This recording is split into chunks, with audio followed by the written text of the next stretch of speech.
Cinema Shogun here with my lovely assistant Piglet. And can we all just give a round of applause to Piglet? I think she did a wonderful job on the Gabby Petito case. And it's funny because it seems like every time they wrap up a case or something like that, law enforcement feels the need to thank everyone involved. Like, thank you, Lieutenant Dan, for passing right by Brian's body right at the front entrance of the reserve every single day and not finding it. We appreciate you and the work you've done in this investigation. Thank you, Officer Crosby, for mistaking Brian for his own mother and allowing him to escape while he was under 24-hour surveillance. We really appreciate all the work you've done here, and I just want to thank all of you and everyone else involved. But seriously, I think Piglet did a better job on this case than most, and I noticed that there's other YouTubers out there who bought a dog and they're trying to be like us, Pig. But you can't be like us. There's only one Pig. There is only one Cinema Shogun. But as we all already know, yesterday the FBI released their final statement in the Gabby Petito Brian Laundrie investigation. And I think a lot of people just read the first initial statement and they didn't dive into the whole report. And the whole report wasn't long. I read it and there was a couple of details that I told y'all yesterday that really stuck out to me. And I want to talk about those here today. I mean, obviously the main thing that stuck out in this report was the fact that Gabby Petito had an entirely new cause of death. We were told months ago that it was manual strangulation. Yesterday, we were told it was blunt force trauma to the head and neck, followed by strangulation. Which is weird to me that they didn't announce that in the first place. What was there to hide? Was there more, tests done? Did you look into it more and just find this out? Or was this something that you knew back then and you just chose not to say anything about it? That doesn't make sense to me. Why not just say what happened? And then you start thinking, well, this puts your whole understanding of the case in a different position because now you're questioning Brian's mind frame a little bit more. And you realize that it seems like Brian had more opportunities to stop than what we initially thought. I initially pieced it together as maybe they were in an argument, spur of the moment. Brian did what he did, which is terrible in itself. Very terrible in itself. I think we can all acknowledge that. But knowing that there was blunt force trauma beforehand, not only to the head, but to the neck area. There were so many more opportunities where Brian could have done something and realized, maybe came to his senses and stopped. But he didn't. Brian chose to keep doing what he was doing. The blunt force head to the trauma wasn't enough. The blunt force trauma to the neck wasn't enough. After that, he continued on. He continued on. And it just makes Brian look like even more of a monster to me. I never had any form of sympathy for Brian throughout this entire investigation, but this makes it look so much worse. And I feel like in the closing days of this case, there has been some sympathy thrown Brian's way. I see it online. We've seen it, small portions of it throughout, but it's definitely more so now than when this case was hotter, when there was more attention on this case.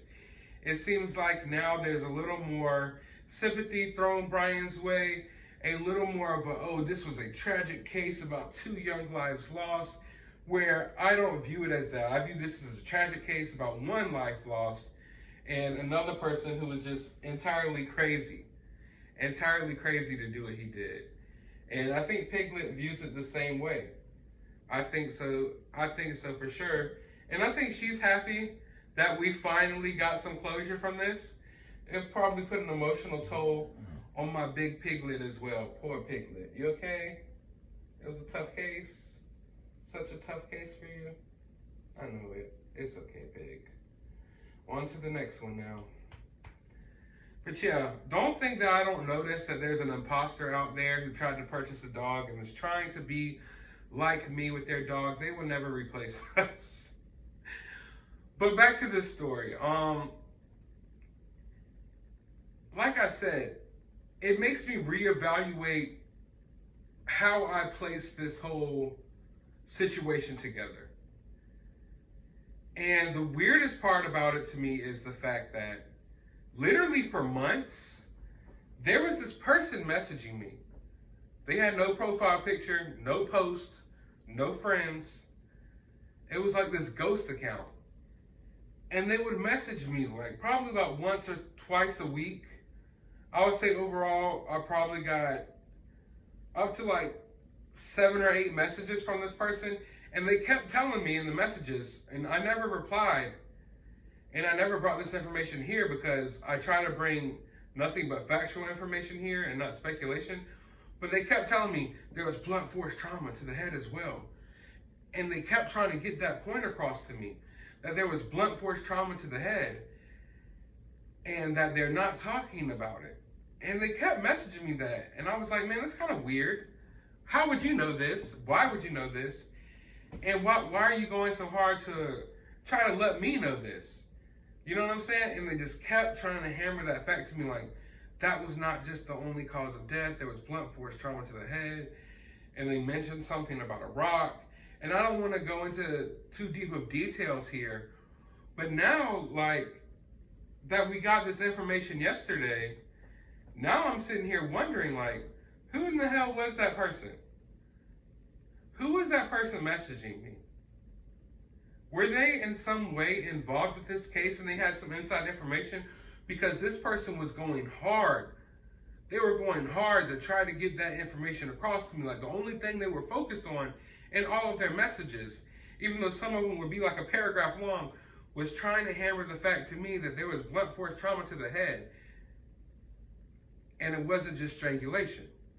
Why it was so important for that person to get that message across to me, I'm not sure. Who that person was, I'm not sure. Piglet is not sure. Do you know who it was? Was it you?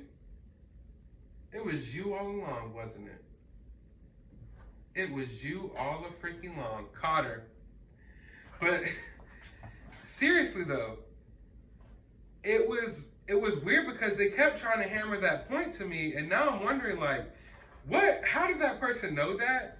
Was that person just pulling this out of thin air and just saying that? Or was it secretly someone involved in the case that really wanted to get that information across to me so I could report it to you all on my channel? Because you'll be surprised how many people come across these videos and what type of people come across these videos. I've gotten messages from all types of people, even literal wrestlers in the WWE. So, you know, you never know who's watching your videos and who might be involved in these investigations and cases, who might be watching your videos as well. So that's definitely something weird to me, but I'm not saying there's like a big conspiracy here and this was a big cover up. They don't want us to know about it, but I find it odd, extremely odd, she does as well, that they chose not to talk about this. Why not just tell us this from the beginning so we could just work from there? I find it extremely odd that y'all decide to tell us this now, months later. Literally months later, now you want to tell us about the real cause of death. So I'm going to be honest with you all. I thought about this for an entire day. Obviously, this information came out yesterday. I slept on it. I brainstormed on it all day. Usually I can come to some type of conclusion or some type of motive as to why someone might want to cover this up, but I cannot figure out why, for the life of me, anyone would want to cover up the real cause of death here, and why they wouldn't just let us know this from the beginning. But then it brings me back to another message I got from someone that once again told me that there was blunt force trauma to the head using a rock, and that Brian's original excuse was going to be that Gabby fell and hit her head on some rocks. That was the original excuse that Brian was going to go with. That's what someone messaged me and told me. Now that the case is over, I feel comfortable talking about these type of things. These weren't things that I wanted to talk about during the investigation because, like I stated before, I try to bring across factual information. We speculate on here all day. We come up with theories on here all the time. That is fine.